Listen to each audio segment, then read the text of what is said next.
La Cour pénale internationale a ordonné ce mardi la libération immédiate de l'ex-président ivoirien Laurent Gbagbo et Charles Blé Goudé. Le Parlement britannique se prononce aujourd'hui sur l'accord trouvé par la première ministre Theresa May avec l'Union européenne pour régler les conditions du Brexit. Bonsoir, bienvenue dans le 19h. La Cour pénale internationale a fait droit aujourd'hui aux demandes d'acquittement de l'ancien président ivoirien Laurent Gbagbo et de Charles Blé Goudé et prononcé leur libération. L'audience est suspendue jusqu'à demain matin à la demande du bureau du procureur. Il faut savoir que Laurent Gbagbo est détenu depuis le 30 novembre 2011. Dangui Dangui. Coup de tonnerre à la CPI. La Cour pénale internationale décide de l'acquittement et la libération immédiate de Laurent Gbagbo et de Blé Goudé, faute de preuves. Information donnée ce mardi 15 janvier. La Chambre de première instance de la Cour pénale internationale a délibéré sur le dossier de l'ex-président ivoirien Laurent Gbagbo. À ses côtés, dans le box des accusés, Charles Blé Goudé, l'ex-leader des jeunes patriotes. Tous deux étaient poursuivis pour crimes contre l'humanité dans le cadre des violences commises entre décembre 2010 et avril 2011 suite à l'annonce des résultats de la présidentielle. Leur procès a démarré le 28 janvier 2016. À la suite de l'annonce de la libération de l'ex-président Laurent Gbagbo et Charles Blé Goudé par la CPI, des scènes de liesse étaient visibles ce mardi dans la ville de Gagnoa. Les partisans et sympathisants de l'ancien président Laurent Gbagbo exécutaient même des pas de danse. Ils espèrent que sa libération aura un impact positif sur la Côte d'Ivoire. Cela se passe de commentaires. Je vous propose de vivre sans commentaire l'ambiance qui a prévalu à Gagnoa.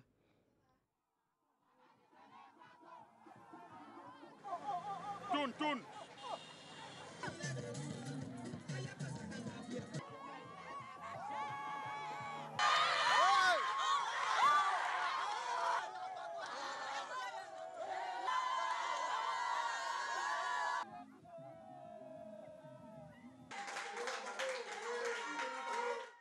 Je vous propose à présent de suivre la réaction de l'avocate des victimes de la crise post-électorale de 2010 en Côte d'Ivoire.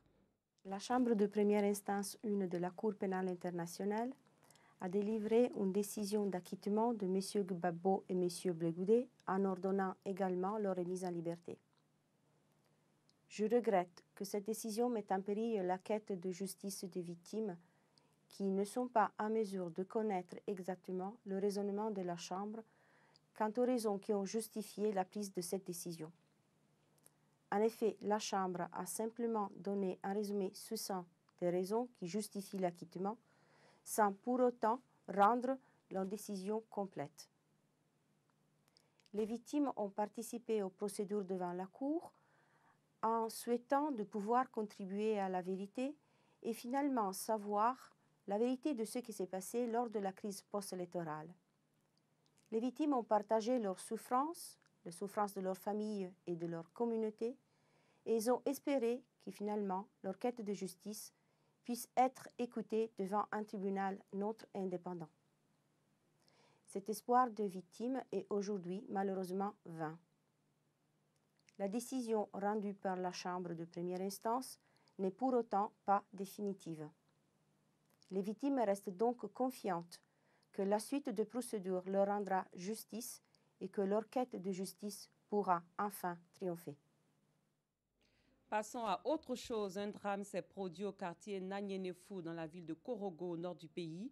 Un nourrisson de 10 mois a été assassiné par un individu vendredi dernier. Il serait le locataire des parents du bébé. On en sait plus avec notre correspondante sur place, Ami Sissoko. Douleur, tristesse sur les visages de la famille Soro au quartier Nagnénéfou. C'est ici, dans ce quartier situé derrière le lycée moderne Dominique Ouattara de Korogo, que le 11 janvier dernier, le petit Mamadou Kanegui Soro a été brutalement arraché à l'affection des siens à l'aide de ce couteau de cuisine. C'est précisément dans cette chambre que le présumé assassin a tranché la gorge de ce nourrisson de 10 mois à peine. Ma maman et ma femme, ils sont sortis dans le quartier, ils sont en train de chercher l'enfant. Mes frères aussi, tous sont en train de le chercher. L'enfant vient de commencer à marcher, il ne peut pas aller loin. Donc moi, il sait que l'enfant là n'est pas loin. Quand il rentrait dans ma maison, il vu un pied de ceci devant sa porte.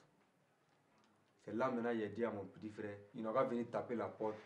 Si peut-être qu'il a oublié l'enfant là-bas, et souvent les enfants rentrent là-bas. S'il a oublié l'enfant là-bas, et puis il est parti en ville, donc il a tapé la porte là. Personne n'a répondu. Donc il est allé regarder sur le fenêtre, il a vu clé là, clé de porte là. Il a pris, donc il a ouvert la porte là. Quand il a rentré sa tête, peut-être il a vu l'enfant. Lui-même il pensait que l'enfant dort. Le présumé auteur de ce crime crapuleux, un forgeron de 24 ans. Il est bien connu de la famille éplorée et des voisins, puisque depuis près d'1 an, il est locataire de l'une des maisons de la concession des Soro. La soeur aussi venait faire la canalisation de notre quartier pour mettre l'eau. Donc c'est avec eux qui travaillaient. Donc tout le temps, il était ici. Après, il m'a dit, bon, on est venu travailler en équipe. Mais comme je vais rester finalement ici, après les travaux, donc si je peux avoir maison chez vous ici, je veux lui, après les travaux, je vais rester ici. Donc c'est dans ça que je lui donne la maison. Ça va, le mieux, il y en a un quartier ou non? Quand tu le vois, tu vas te dire que c'est un homme bien. Bon, quand il a fait ce genre de trucs, bon, nous-mêmes, ça nous a étonnés. Donc on ne croyait pas qu'il va vouloir faire ce genre de choses-là. En fuite après son crime, le présumé assassin sera arrêté par les services de police 14 km plus loin, dans la sous-préfecture de Tironi-Yaradougou, le samedi 12 janvier. Dans un premier temps, quand il est arrivé dans le village, il allait dans l'église pour dire qu'il a égorgé un enfant, mais lui n'arrive pas à se retrouver. Donc il va se convertir, on n'a qu'à prier pour lui, pour qu'il n'a qu'à pouvoir oublier. Donc ils l'ont mis à la porte, qui c'est un fou. Il est dans une deuxième église, on l'a mis à la porte. Maintenant il partait, il allait s'arrêter près d'une cour d'un monsieur. Bon, lui, il ne connaît pas, un jeune en tant qu'il n'est pas de ces villes. Donc, lui, il a appelé les chasseurs, ils sont allés l'interroger, jusqu'à il a dit, oui, celui qui a égorgé l'enfant. Le petit Mamadou Kanigui Soro a été inhumé ce samedi 12 janvier, le lendemain de son assassinat, et le repose désormais au cimetière municipal de Korogo. Quant au présumé meurtrier, il a été déféré ce lundi 14 janvier au parquet, où il devra répondre de ses actes. En attendant que le motif du crime soit élucidé, il encourt la prison à vie selon la loi. Dans le domaine de l'éducation, la politique de l'école obligatoire rencontre des difficultés à Assioue, village de la commune de Tiendekro, département de Didiévi.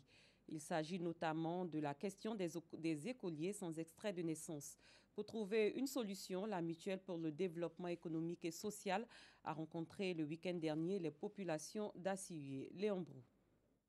Assioue, un village, 3 quartiers avec chacun une école primaire pour un effectif global de 530 écoliers. Encore des efforts en faveur de la scolarisation des enfants de cette localité dans la commune de Tiendekro de la vie des acteurs du système éducatif. Faut-il aussi résoudre la question des apprenants sans extrait de naissance? Je n'exagère pas, la moitié n'a pas d'extrait de naissance.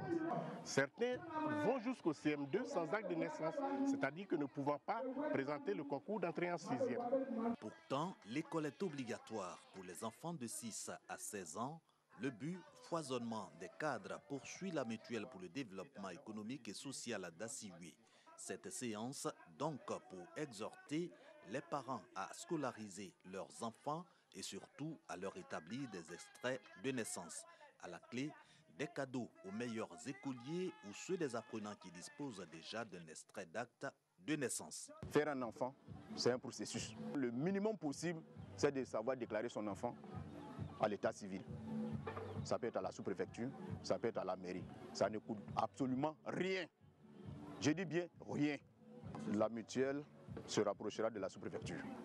On a déjà rejeté les bases. D'ici fin d'année, nous allons boucler ce dossier-là. Cette séance de sensibilisation porte à 8 millions de francs CFA en 3 mois. L'appui de la Mutuelle pour le développement économique et social à la politique de l'école obligatoire à Assioue, après la remise de manuels didactiques et de vivres aux écoles, ainsi que la dotation du village en matériel de salubrité. À l'étranger, au Kenya, dans la capitale Nairobi, un complexe hôtelier de luxe a été pris pour cible ce mardi.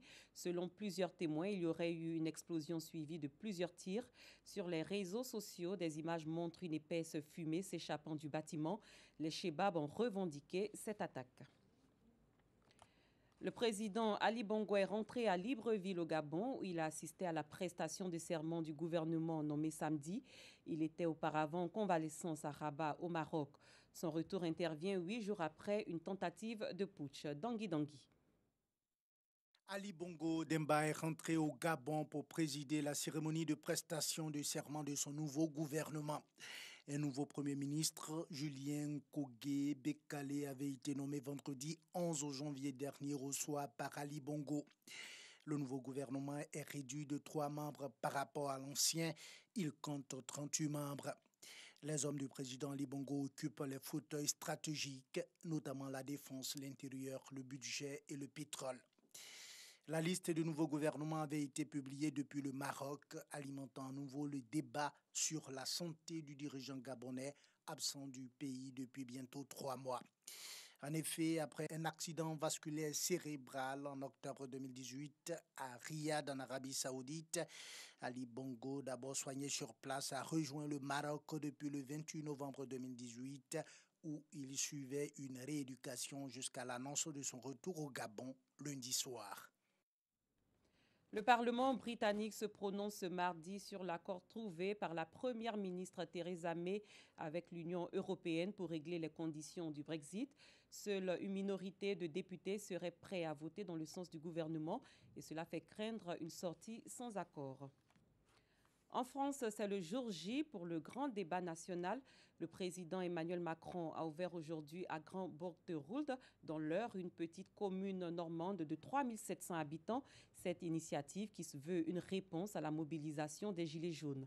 Devant quelques 600 maires venus de 5 départements de la Normandie, il a demandé une discussion, je cite, sans tabou. C'est la fin de ce 19h. Merci de votre aimable attention. Très bonne soirée. À très bientôt.